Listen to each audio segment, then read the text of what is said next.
Welcome to Southwest. I'm Anusha Ravisood. We're in the midst of Telangana's Blitzkrieg campaign for the Telangana Assembly election, and today we have with us Mr. KT Rama Rao, the working president of the BRS, a senior minister in the K Chandrasekhar Rao government, and he's taken out time from his campaign schedule to speak to us. Let me just start directly. You're seeking a mandate for the third term.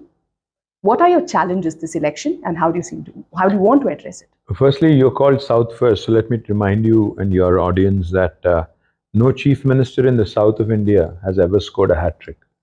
And this time, KCR Garu has a great shot at it because, two things. One, what has happened in Telangana in the last 9.5 years is astounding because remember, this is a new state. This is not a state that was there in the past. This is a new state that was formed in 2014. And the numbers speak for themselves, Anusha, because our per capita is now the highest in the country for any state, and our progressive policies, be it on industry, on environment, on urban development, on rural development, are now being emulated by many other states. More importantly, the fundamental needs of the people. Now, we are a state that started as a power deficit state. Today, we are, power surplus. We are a state, in fact, which had done an exemplary project called as Mission Bhagirath, which basically is about providing potable drinking water connection to each and every home.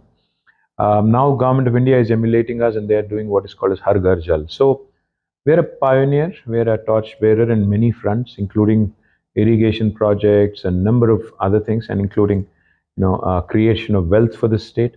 So therefore, I see no reason why people will not give KCR Garu a hat trick. We are super confident that we'll win handsomely. But I'm sure you agree that after being in power for 2 terms, there is a certain amount of anti-incumbency, which can pose a challenge to this election. See, even God cannot satisfy all of his devotees, because that is how it is. Today, when I contest an election, see, I go and pray to God, and I'm sure all my opponents who are contesting against me are also praying to the same God. So even he can't satisfy all of them. So who are we? We are mere mortals and humans. Yes, of course, there will be some, anti-incumbency, some dissatisfaction here and there. But remember, in India, in the format that we all contest elections in, you need 51% of the vote. You don't need 100%. So even if there is some disgruntlement, some dissatisfaction, I would imagine that the work that has been done, majority of the people being satisfied, that will definitely overarch or eclipse whatever little bit of anti-incumbency there is. You're right. You pointed out you're a young state. Your per capita is among the highest in India. Your GSDP rates are great. There's some great strides you've achieved, whether it is in IT, in rural development, agriculture especially. Like you pointed out, a lot of people that when I toured the state also spoke about 24/7 electricity and water being a great change that they see from what it used to be during erstwhile Andhra Pradesh and now. But then you must also agree that your literacy rates are much lower than national average. Your employment rates are much lower than national average, especially employment amongst youngsters, women especially. Also, your debt to GSDP ratio has increased consistently. How do you evaluate yourself on all of these? Well, I'll start with the last one since you mentioned debt GSDP. In fact, our debt GSDP today is among the bottom 5 states in India. Out of the 28 states in India, our debt GSDP is among the bottom 5. I'm told we are ranked 23rd among the 28 states. So I think that shows that we are fiscally prudent. But it is still 27%. Which is still fine compared to rest. See, I'll tell you what. Whole notion about debt. Let me just give you a quick answer on this. The whole notion about debt in comparison with GSDP is something that we need to look at closely. Today, if you look at the most developed nations on the planet, it is the United States, it is Japan and Germany. If you look at the top 5. United States' debt GDP ratio is over 100%. Japan's debt GDP ratio is over 200%. So my point is, the whole concept of debt GDP needs to be looked at. And by the way, we are all guided by the FRBM guidelines. Government of India, of course, puts an embargo if you cross a certain red line. Having said that, let me also tell you the sociological perspective on debt.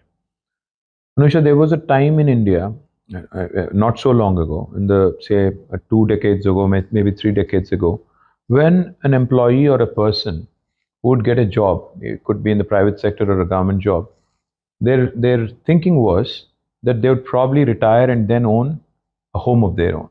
have a home of their own, and probably also have a vehicle of their own. That was the thinking back then, 2, 3 decades ago. Maybe your parents, my parents. But today's generation and the next generation after me, I think their thinking is radically different. Today, you look at anybody in the Gen Z or even Gen Y, you'd see that the minute they get a job, they start thinking of buying a vehicle. Then the very next minute they'll start thinking of owning a home.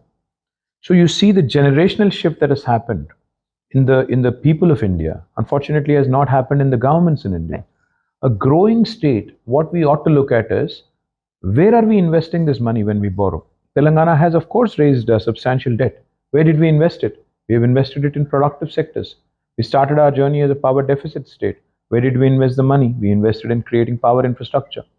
7,700 megawatts was our installed capacity in 2014. By 2024, it will be 24,000 megawatts. So the substantial investment that has gone into power sector is only going to help the future generations and also the current Telangana. And by the way, our per capita consumption of power is the highest in the country today. Where else did we invest? We invested in providing clean drinking water to our families and our households here. Does that not cut down health expenditure? Does that not help the state's wealth creation? Of course it does. Where else did we invest? We have invested the money that we have raised as a debt in irrigation projects. Now, irrigation projects, of course, again, create income. So the single rupee that you invest, if it's going to create another rupee, would you call it debt or investment? So the question that needs to be answered is this conventional thinking on debt GSDP needs to be relooked at and revised. We are investing in creation of new hospitals because we are creating almost 10,000 bed capacity in Hyderabad alone. Is that not going to help the state? So productive sector and investments into it, to look at it as debt, in my humble opinion, is wrong. It has to be looked at as investment into the future. It has to be looked at as investment into future generations. And so therefore the conventional wisdom doesn't work. But having said that, let me also ask you another question. A growing country like India, which has got still a third world country, a developing country as some people would call it, has the highest number of poor people on the planet. Should we not be investing more into our infrastructure? Today, Canadian pensioners' money is being invested in India. Canada Pension Fund invests in India. Where is Indian pensioners' money? In fact, if anything, the national parties, both BJP and Congress, have let down the people of this country because they have not invested enough in infra. They have failed miserably. And if a state like Telangana today is leading from the front and is investing in all the right sectors, of course, you mentioned literacy. Let me come to it. Literacy rates also, they'll show a remarkable turnaround in the next few years because we have created more than 1,000 Gurukul schools. We are revamping our infrastructure in education in 26,000 schools by investing nearly $1 billion. But your budget allocation to education has consistently reduced. No, absolutely not. Our budget has grown. Percentage. That's what I'm saying. So percentages can be misleading. Yes. Because in absolute numbers, we have grown rapidly. Today, our budget size is actually almost 40% more than what was the budget of United Andhra Pradesh, the last budget of United Andhra Pradesh. So a state that has been bifurcated from United Andhra Pradesh, whose budget is now 30-40% more larger than the last budget in 2014. That tells you the story that our absolute numbers have increased. So therefore, percentage might look smaller, and that can be misleading. But percentage is smaller of the budget. But also, I'm but glad you have to that remember in absolute numbers, we are spending humongous amounts of money. We have increased the number of schools by almost 500%. You speak about how well you're doing economically after the bifurcation of the state. Do you also credit it to an extent to the fact that the growth engine of the erstwhile Andhra Pradesh is now with the Telangana? No, not really, because there are several growth engines in the country, but not all of them have grown likewise. Right. In the cities of India are the growth engines, the Mumbais, the Bangalores, the Hyderabad's, the Kolkatas, the Chennais, but have they all done as well? Today we beat Bangalore twice in a row. Last year, out of the total tech jobs created in India, 33% were from Hyderabad. Out of the 450,000 new jobs created, 150,000 were from Hyderabad, 146,000 were from Bangalore. This year, it's even better. 44% of the total tech jobs created in India have come from Hyderabad. No city has achieved this distinction of beating Bangalore 2 years in a row. For the last 8 quarters, in fact, we have beaten Bangalore in office space absorption. See, this is the kind of healthy India I would love to see. This is the kind of India I would love to see where we can compete on a healthy note, we collaborate on some other fronts, and we continue to grow together as a nation. If you were to credit this to previous governments and predecessors, let me ask you then, I'm sure other economic engines also should be doing equally well or probably more. You spoke about welfare schemes. Your pension schemes seem to have a great amount of resonance from the people, at least the beneficiaries of your pension schemes. But that doesn't seem to be the same as far as your other flagship schemes are concerned, other than Raita Bandhu, whether it is a Dalit Bandhu, BC Bandhu, especially those schemes that were announced just a few months before the election. Those who have applied for the scheme feel almost compelled to bring a BRS back to power because they're worried that if there is a change of government, if there is, the schemes would be rolled back. Were these schemes a hook just before the election? Not at all. Our concern has always been around ensuring that the vulnerable in the society are taken care of to the best of our abilities. See, there's no hook or sink approach that works in politics. What works in politics, if you ask me, fundamentally is one simple philosophy that we have always espoused. Giving hope to the people that your tomorrow is going to be better than today in my leadership. I think that is the fundamental approach that we have taken. We have delivered the goods. We have done very well as a government. And of course, not just the present, but the future also is bright. And I think that's what gives me the belief and hope that we'll do rather well in this election. Since we're talking about politics, the Congress has been attempting to come up with this narrative that the BJP and the BRS are the same side of the coin, they're together. Politics aside, do you think people are buying into that narrative? Do you see that affecting your prospects on ground, the narrative of BRS and BJP being together? In Telugu, there is a saying, that I don't have an English version for it, unfortunately, and yours is an English channel. Telugu, what we say is, Nizam kadapa date lopala abaddham uranta tirigi vastundi. What that means is effectively is, before the truth actually can establish itself firmly, whatever lies that are being propagated, whatever nonsense that is propagated, goes around and in a whirlwind. That's what it means effectively. Problem with these narratives is, and problem with these propagandas and strategists in elections is, the two political parties today that want to control India's fate and destiny, BJP and Congress, cannot come to terms with the fact that there is somebody else who wants to also emerge, break out of their shadows and do well. They cannot digest it. They cannot fathom it. So what does Modi do? He comes here, he calls us Congress's B team and he says, we have sent money to Karnataka Congress. What does Rahul Gandhi do? He comes here and he levels an accusation saying we are Modi's B team. हम किसी के B team नहीं है, हम तेलंगाना के A team हैं. दोनों को पसंद नहीं है. Neither of these two guys like it, because it is definitely not to their, much to their chagrin, in fact, that KCR is emerging out of Telangana victorious again, and he'll definitely, get crash into their party in Maharashtra and elsewhere. So they'll not like it. They'll not like a third party to emerge and do well. So obviously, what will they do? They'll have to brand. Let me ask you this then: the Congress party today, when they're leveling accusations, they have to substantiate it. What makes them, believe that ये उनका बाप का जागीर है या किसी का बाप का जागीर है? So when somebody else is breaking in, they don't like it.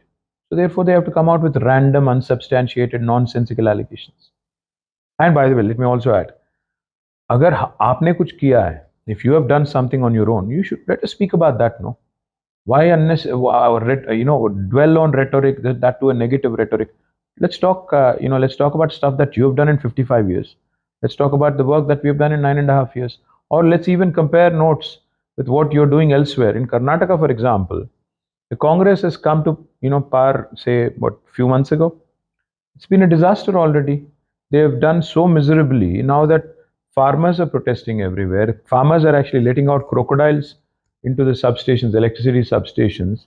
And the Karnataka Deputy Chief Minister comes here and he says, we are giving 5 hours of power. We're in a state where we provide 24 hours electricity. So this is how absurd politics have become, especially from Congress party.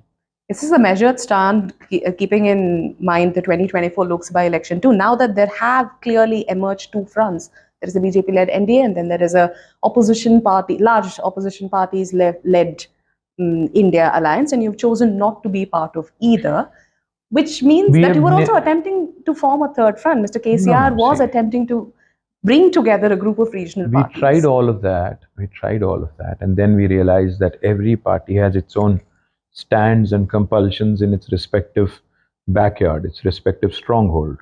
So therefore, we decided that we'll grow on our own and we'll do things on our own. And because this is not going to work, because I think India at large at large cannot cohesively come together on some issues and then stick and coalesce and stick together for the long run.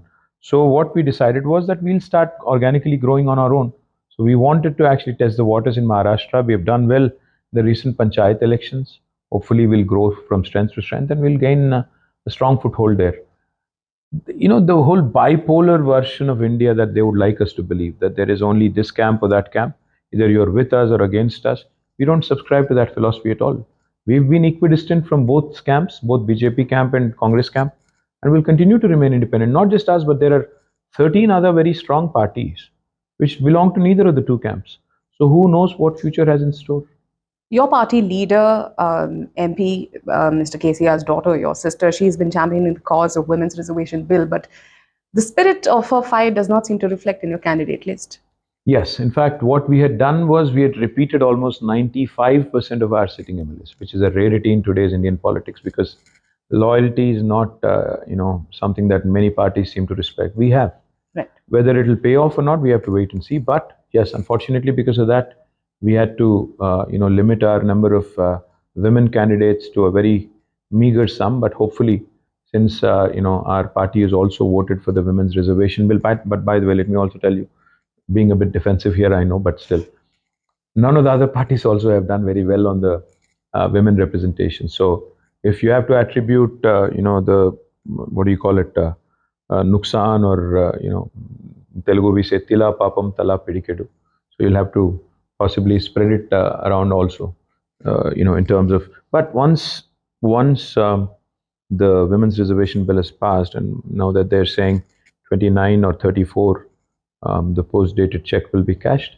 I think all parties will be compelled and hopefully, by the way, of course, we'll have to also play along, but by the way, we also have done well in the local bodies here. We've brought in 50% reservation there for women's. We also brought reservation for women in market committees in the nominated positions, agriculture, market committees.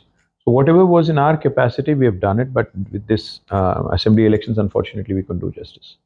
I just have last two questions. One, politics aside over the Kalishwaram project, the reports of the damages have come as a matter of concern. That apart, your flagship schemes also have some kind of a backlash from the people who applied for it, who have not received for it. There are questions about why should Raitu Bandhu be extended to rich landowning, mass landowning farmers. Are these concerns that have come to your notice? Do you intend to address them? And of course, there will be a lot of course correction. Of course, these are all concerns that are some of which are actually founded in reality and some of which are actually just. So yes, there will be some course corrections.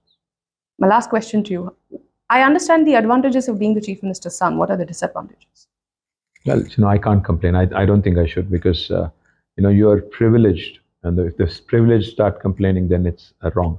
So I don't think I have any such complaints. In fact, I'm very privileged. I'm blessed, grateful, and thankful to people. Surprising you're not pointing out to the dynasty politics criticism that comes your way. See, in life, all of us make choices. And once you've made a choice, you have to live with the consequences. And I am super privileged and super, thrilled that I'm in this position. So I should stop complaining. If anybody in my position complains, then the people would actually start scoffing. So I would rather not. Thank you so much for your time and Cheers. for your answers. That was Mr. KT Rama Rao for South First. Thank you so much for watching.